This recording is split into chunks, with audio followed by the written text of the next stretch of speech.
तो हमारा यहाँ पे अब नेक्स्ट टॉपिक होगा जो करंट अफेयर्स में हम डिस्कस कर रहे हैं। इसमें देखिए, अब हम ज्योग्राफी और क्लाइमेट चेंज इन्वायरमेंट से रिलेटेड करके हम इस टॉपिक को कवर करेंगे।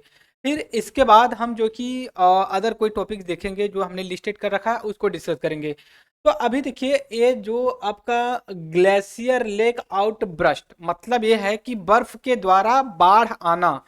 बाढ़ आने का मतलब ये हो गया कि वहां पे कुछ ऐसी चीजें होना जैसे पानी की वजह से ध्वस्त हो जाना। और दूसरी ये भी चीज है, हमारा एक प्रोफेसर पढ़ाता था, वो कहते थे हमेशा कि जो नेचर बहुत अच्छे से जानता है अपने आप को, अगर आप उसको डिस्ट्रॉय करने की कोशिश करेंगे तो वो अपने आप को संतुलन बनाने के लिए फिर आपको परेशान करेगा। वो आपको परेशान नहीं करेगा, लेकिन आप उसके अंदर डिस्टरबेंस लाए हैं तो वो अपने आप में संतुलन लाने की कोशिश करता है, और उस कोशिश की वजह से फिर आपको खतरा होता है। सपोज करिए कहीं तालाब खोद दिया गया, ठीक है, गड्ढा खोद दिया, उसको फिर उसकी पटाई नहीं की गई, लेकिन एक समय के बाद वो गड्ढा देखेंगे ना, फिर वो जो कि पट जाता है, मतलब उसको पूरा भर जाता है। क्यों?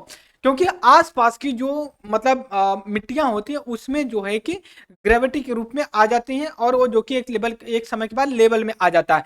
तो उसी तरह जैसे मान लीजिए कि नदी का पानी जो होता है उससे बाढ़ लोग बोलते आती है, लेकिन बिल्कुल सही है कि वो बाढ़ आती है, लेकिन होता क्या है कि जैसे आप प्रयागराज या फिर दिल्ली एरिया में रहते हैं तो नदी का जो बैंक एरिया होता है उसको लोग जो है कि एग्रीकल्चर वहाँ पे घर बना लेते हैं, झुग्गी झोपड़ियाँ लगाते हैं। तो उसके बाद कभी अगर पानी ज़्यादा आता है तो लोग उसके अंदर जो कि डूब जाते हैं। तो अब कहते हैं कि बाढ़ आ गई भैया, आप नदी में जाके घर बना रहे हो और ऊपर से बोल रहे हो कि भैया हम जो कि डूब गए पानी में। ऐसा नहीं होता। बस ये होता है कि जब वो नदी की एरिया जब कम हो जाती है तो पानी का विस्तार जो होता है और दूर तक होने लगा, छिछला हो जाना होता है। वैसे ही जो बर्फ होती है उसका भी बाढ़ आता है। आपने देखा होगा कई बार क्या होता है, एक शिवा मूवी है अजय अजय देवगन के साथ मूवी, वो पहाड़ों में रहता है, जो कि देखेंगे जो बर्फ होती है वो फिसल जाती है और बर्फ बहुत तेजी से नीचे आती है। उस कंडीशन में भी क्या होता है कि जो वहां पे लोग बसे होते हैं जान मान की क्षति होती है।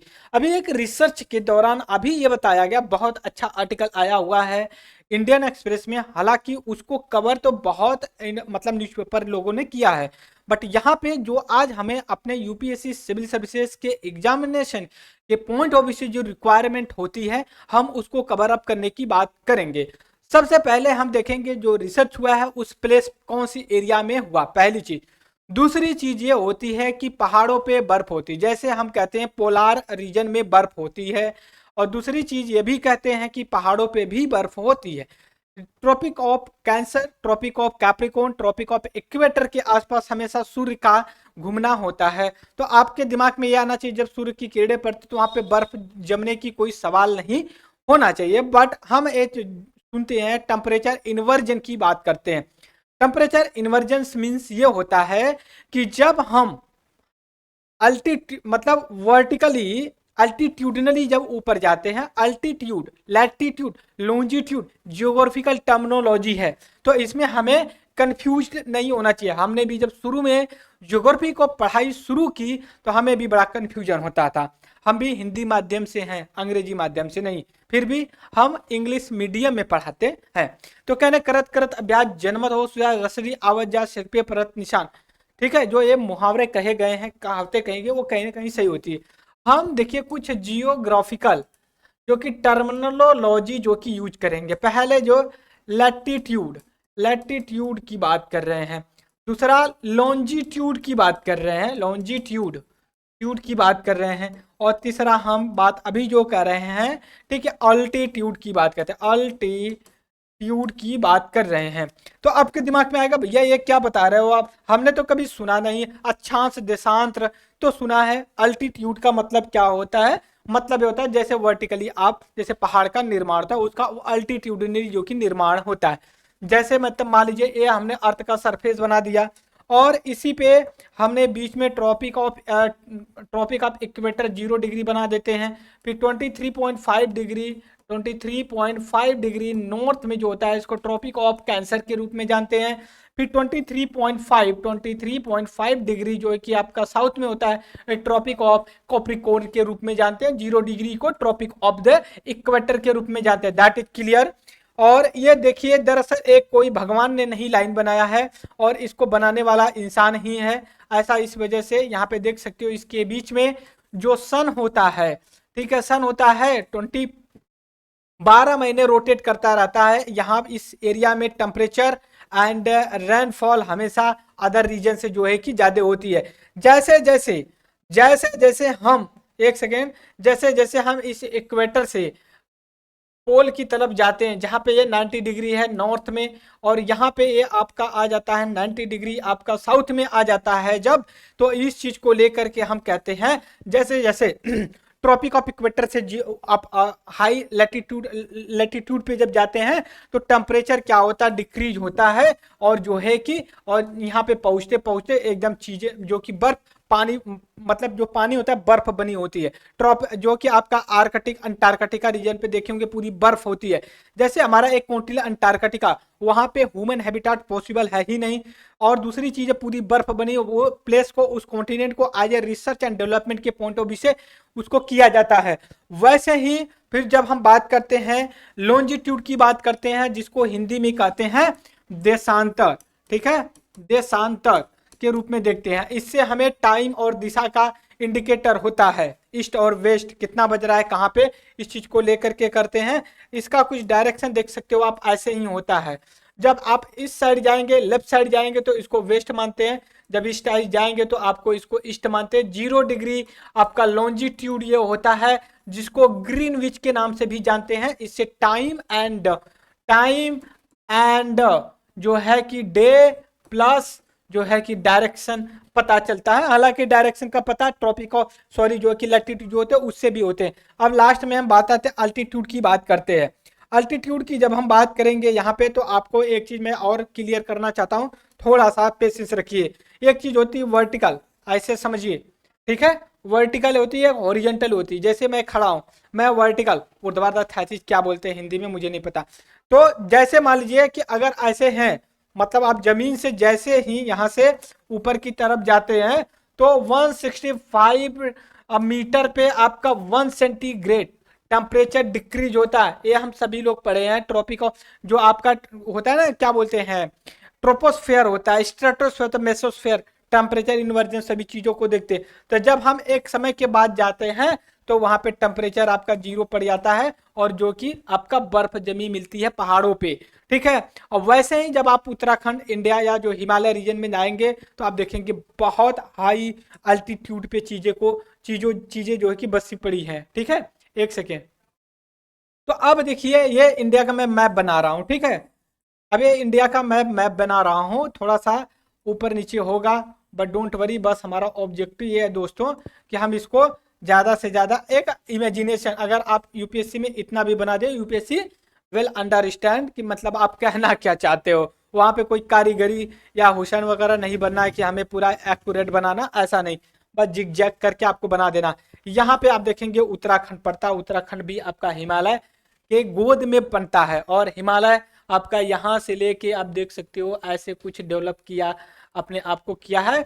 कैसे हुआ है हिमालय का ओरिजिन, हिमालय हिमालय का हम कई बार पढ़ चुके हैं, क्योंकि जो यूरेशियन प्लेट और इंडियन सब कॉन्टिनेंट की प्लेट थी, आपस में कन्वर्जन हुआ, ठीक है, कन्वर्जन हुआ मतलब मिले, और यहाँ पे जो थेथिस से मलबा था और जो कि प्रेस पड़ा, और जो कि ऊपर अल्टीट्यूडनली इस तरह से जो है कि डेवलप हुआ कई सीरीज में। तो अब यहाँ पे हुआ कि बहुत अल्टीट्यूडनली बहुत हाई है। अभी एक रिसर्च के अनुसार बोला कई जगह को आइडेंटिफाई किया गया है उत्तराखंड में, उस जगह का भी नाम अभी हम आपको पेपर में दिखाएंगे। तो उस कहा गया है कि भाई देखिए आने वाले समय में जो जो आइस है, बर्फ है, उसका पिघलना, उसका टूटना, उसकी वजह से जो है कि जान मान की हानि होना बहुत पॉसिबल है और बहुत ज्यादा है भविष्य में। इस वजह से अलर्ट होइए। तो आप कहेंगे ऐसा क्यों हो रहा, क्योंकि ग्लोबल वार्मिंग क्लाइमेट चेंज का रीजन है। अब आइए यहाँ पे देखते हैं, थोड़ा सा मैं यहाँ पे देख सकते हो आप, अब देख सकते हो ये आपको हल्का हल्का देखिए, मैं ट्रिब्यूटरी ग्लेशियर, डेब्री फ्लो, फिर उसके बाद ग्लेशियर टोंग। अब ये क्या है, जगह जगह रुके होते हैं, क्योंकि बर्फ का जो फॉर्म होता है 3 फॉर्म में होता है, liquid, solid and gas form में होता है। इज दैट क्लियर, पहली चीज। दूसरी चीज, जब बर्फ पानी आपका बर्फ बनी होती है तो सबसे कम टेम्परेचर होता है, बात समझ गए। फिर उसके बाद किसका टेम्परेचर होता है, पानी का होता है, फिर आपका गैसियस फॉर्म में होता है, बात समझ गए। टेम्परेचर डिक्रीज और इंक्रीज का पता चले कि आपको दे दे कि पानी का फॉर्म कितने फॉर्म में होता है, लिक्विड तो आप क्या होगा, solid, liquid and gas form में होती है। टेम्परेचर किस में ज़्यादा कम होगा वो आपको आज ये जनरल नॉलेज है। अब देखिए क्या होता है यहाँ पे, आप देखिए यहाँ पे ग्लेशियर है और यहाँ पे एक जो है कि लेक बनी हुई है पहाड़ों में, ठीक है, और ये लिक्विड फॉर्म में है, ठीक है, लिक्विड फॉर्म में है, और ग्लेशियर आपका सॉलिड फॉर्म में।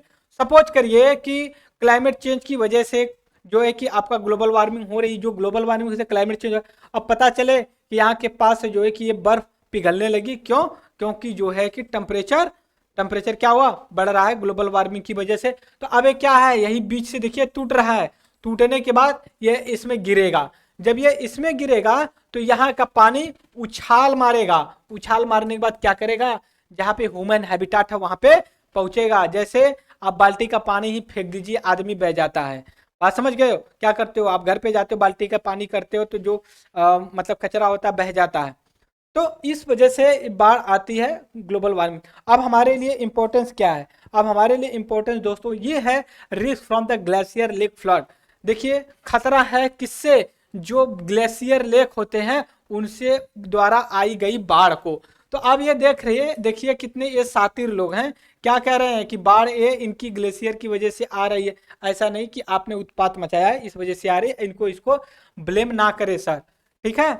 अब ये चीज हो गई। अब इसके बाद देखिए क्या है, राइजिंग टेम्परेचर, यहाँ पे देख सकते हो rising temperature have increased risk of the glacier lake outburst. Outburst का मतलब टूट जाना, जो बर्फ होती है उसका, जो हमने बताया ना बर्फ टूटती है फिर उसके बाद जाती है। अब इसके बाद देखिए क्या होता है, अब आगे बात करेंगे हम लोग कि ये क्या था, डिवास्टेड केदारनाथ। केदारनाथ आपका कहाँ पड़ता है, उत्तराखंड, आपका जो उत्तराखंड पड़ता है, उत्तर प्रदेश से 2000 में बना था वैली, ठीक है। केदारनाथ वैली में इन 2013 में जो बाढ़ आई थी उस वजह से, फिर उसके बाद अपार्ट फ्रॉम द चमोली 2021 में आई थी। Uttarakhand has a commission globe risk assessment जो कि स्टडी। अब देखिए इसका क्या है, ग्लोब का फुल फॉर्म क्या है, देखिए ग्लोब का फुल फॉर्म होता है दोस्तों glacier lake outburst flood. Glacier lake जो बर्फ से बनी हुई जो कि झील होती उसके द्वारा आया गया बाढ़, उस कॉन्टेक्स्ट में हम इसको देखते हैं। अब इसी के साथ यह चीज आपको देखना है कि जो प्लेस आइडेंटिफाई किए गए हैं इसको क्या है, देखिए जो कैटेगराइज किया गया है जहां पे ज्यादा खतरा है, 3 क्लास में डिवाइड किया गया है, ए बी सी, यहाँ पे देख सकते ए बी सी कैटेगराइज किया गया है। हम यहाँ पे आपको दिखाने की कोशिश करेंगे अभी। काटेगराइजेशन किसमें फॉर्म में, 3 फॉर्म में किया गया, ए फॉर्म में, बी फॉर्म में एंड सी फॉर्म में। सबसे ज्यादा खतरनाक जो है ए है, फिर बी है, फिर सी है।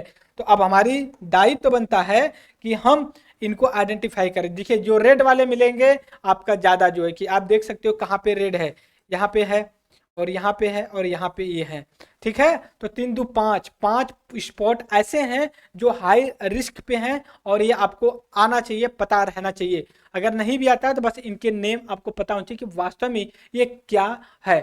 अननेम्ड अब आप देख सकते हो, आप इस अननेम्ड मतलब ये है कि इनका नामकरण नहीं किया गया है अभी, बात समझ गए। तो अब दूसरी ये भी चीज है कि हमें अगर नॉर्मली चीजें अगर पता होता है तो हम चीजों को अपने हिसाब से कर लेते। टेहरी, देखिए टेहरी एक प्लेस है उत्तराखंड में, ठीक है, टेहरी डैम के नाम से भी है जो, बात समझ रहे। फिर उसके बाद चमोली भी डिस्ट्रिक्ट है। विष्णु गंगा में भीला गंगा, टेहरी भीला गंगा के, और चमोली जो कि आपका देखिए आपका मैपिंग भी तैयार हो जाए। फिर उसके बाद चमोली में फिर है क्या है, वसुधरा ताल वहां में भी है। माबन पिथौरगढ़, ठीक है, फिर यहाँ पे है अननेम्ड पिथौरगढ़, ये भी है धर्मा। फिर उसके बाद देखिए ये यहाँ पे आप स्क्रीनशॉट ले करके चीज़ों को जो है कि आइडेंटिफाई कर सकते हो, ये प्लेस जो कि आप यहाँ है। और ये जो मैप शो कर रहा है ये आपका उत्तराखंड से कर रहा है, पहली चीज। अब हम आते हैं बात करते हैं कि आगे क्या। देखिए national disaster management authority of India, देखिए NDMA national disaster management authority, इसका establishment national disaster management act 2005 के अंतर्गत किया गया है। और ये जो ऑपरेट होता है, काम करता है, ये आपका union ministry of home affair के द्वारा किया जाता है। अभी तक कोई कंफ्यूजन हो तो आप यस या नो में जवाब दे सकते हो, क्योंकि ऐसे ही सवाल पूछेंगे। नेशनल डिजास्टर मैनेजमेंट अथॉरिटी कब इस्टेब्लिश की गई, बात समझिए, डाउट्स होते हैं। तो इस वजह से आप इस चीज़ को आइडेंटिफाई करिए और आप बताने की कोशिश करिए हमें कि आप इतने तक कंफर्टेबल हैं या नहीं हैं, पहली चीज़। दूसरी चीज़ यहाँ से पूछेगा नेशनल मैनेजमेंट अथॉरिटी एक्ट कब पास किया गया, 2005 में किया गया। उसके बाद नेशनल मैनेजमेंट अथॉरिटी ये किस मिनिस्ट्री के अंतर्गत होती है, तो ये मिनिस्ट्री ऑफ होम अफेयर के अंतर्गत होती है। तो आपके दिमाग में ये भी आना चाहिए ये नेशनल डिजास्टर मैनेजमेंट है, तो क्या स्टेट डिजास्टर मैनेजमेंट भी होता है? जी हाँ, बिल्कुल होता है। एनडीएमआरए एक्ट 2005 जो स्टेट के अंतर्गत काम कर। फिर उसके बाद district management disaster management authority ये भी होती है। तो मतलब एक पिरामिड में बना हुआ है, एक नेशन पे, फिर स्टेट पे, फिर डिस्ट्रिक्ट लेवल पे बने हुए हैं। बात समझ रहे हो? तो ऐसा तो नहीं है कि आपके इलाहाबाद में मतलब कोई डिजास्टर हो जाता है तो फिर दिल्ली से भेजे जाएंगे, है, या भागलपुर में हो जाए, कटिहार में हो जाए, तो ऐसा नहीं। अब इतना चीज़ें हो गए। दूसरी चीज़ें हो गई हिमालय रीजन में पोटेंशियल, इसने आइडेंटिफाई किया है 188 ऐसे प्लेस हैं जहाँ पे पॉसिबिलिटी ये है कि आने वाले समय में ग्लेशियर के द्वारा बाढ़ आ सकती है। फिर पोटेंशियल ब्रीच, हैवी रन। अब देखिए दरअसल बात होती क्या, अगर पोटेंशियल क्या होता है, breach the because of the heavy rainfall 13 of them are the Uttarakhand, rising surface temperature across the globe incident including India. अब देखिए ऐसा नहीं है कि जो ग्लोबल टेम्परेचर बढ़ रहा है केवल इंडिया में ही बढ़ेगा, पूरे विश्व में ग्लोबल टेम्परेचर बढ़ रहा है। और इसकी वजह से ये हो रहा है कि रिस्क जो है ग्लोब, ठीक, ग्लेशियर लेक, ठीक है, जो कि फ्लड की बात कर रहा है उसको ग्लेशियर, यहाँ पे देखिए ग्लोब का मैं एक बार फुल फॉर्म बता रहा हूँ, ग्लेशियर लेक आउटब्रस्ट फ्लड का नाम होता है। और इसके और एक और भी स्टडी की गई है कि आने वाले समय में और भी ज़्यादा हो सकता है। अब देखिए what are the globe glacier lake outburst flood, ये होता है क्या? देखिए एक तरह का डिजास्टर इवेंट है, कॉज होता है इसके पीछे abrupt discharge of the water from the glacier lake. अगर आपसे साधारण भाषा में पूछा जाए तो ग्लोब जो लिखा हुआ है ग्लेशियर लेक आउटब्रस्ट फ्लड है, इसके नाम से ही आपको पता चल जाएगा कि नहीं। देखिए इसका क्यों होता है, क्या मतलब होता है, इसका ये मतलब होता है जो बाढ़ आती है ग्लेशियर लेक की वजह से, large body of the water that assign the front of the top the beneath melting sheet. फिर उसके बाद as a glacier withdrawal the lip behind the disperse, ये हमने अब बात कर लिया। अब आगे आते हैं क्या, अब आते हैं ग्लेशियर जो कि स्पॉट किया गया है जगह जगह पे, उसके बारे में हमने बात किया है। अब इसके बाद देखिए एक और है, थोड़ा सा मुझे लगता है कि मैंने ओपन नहीं किया उस चीज़ को, अब भी ओपन कर रहा हूँ मैं, ठीक है, अभी ओपन करके आपके साथ डिस्कस करूँगा, तो आपके हमारा तो थोड़ा सा जो डिस्कशन है और थोड़ा सा हो जाएगा बढ़िया सा। देखिए ग्लोब क्या है, एक type of the catastrophic flood. Catastrophic का मतलब हो गया आप जैसे मान लीजिए हिमालय रीजन से हो रही है। अब इसके बाद थोड़ा सा, ठीक है, ओके, अब ये टाइप ऑफ कैटास्ट्रॉफिक फ्लड है occur the dam contain the glacier lake. देखिए ये जो बाढ़ आती है एक वजह से नहीं आती, कई रीजन होते हैं उसके define. Globe the happen the water demand by the glacier मॉरिन।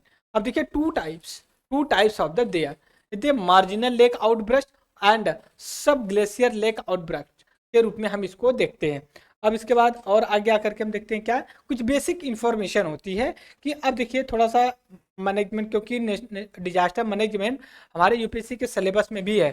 देखिए क्या होता है, सबसे पहले जो डैम बने होते हैं उसका फेल हो जाना होता है, क्लाइमेट चेंज होता है, फिर उसके बाद हिमालय रीजन में क्या होता है कि जो आप डेवलपमेंट कर रहे हो उस वजह से भी जो है कि कहीं ना कहीं टेम्परेचर बढ़ रहा है, और जो कि ग्लेशियर आउटब्रेक फर्स्ट फ्लड जो कि कहीं ना कहीं इंसिडेंट देखने को मिला। ये देखिए नेशनल डिजास्टर मैनेजमेंट जो डिजास्टर मैनेजमेंट, ये आपके यूपीएससी के थर्ड पेपर में पूछा जाता है, राइट। तो आपके लिए मेंस के लिए पॉइंट ऑफ व्यू से इंपॉर्टेंट है, और प्रीलिम्स के लिए बस है national disaster management authority and act, और state disaster management authority and district disaster management authority, ministry of home affair कैसे काम करते हैं। जो स्टेट की मिनिस्ट्री डिजास्टर मैनेजमेंट होगा वो आपका स्टेट गवर्नमेंट की जो होम मिनिस्ट्री है तो उसके अंतर्गत काम करेगा। तो इस लेक्चर में मैं इतना ही रहूँगा, तब तक के लिए इसको आप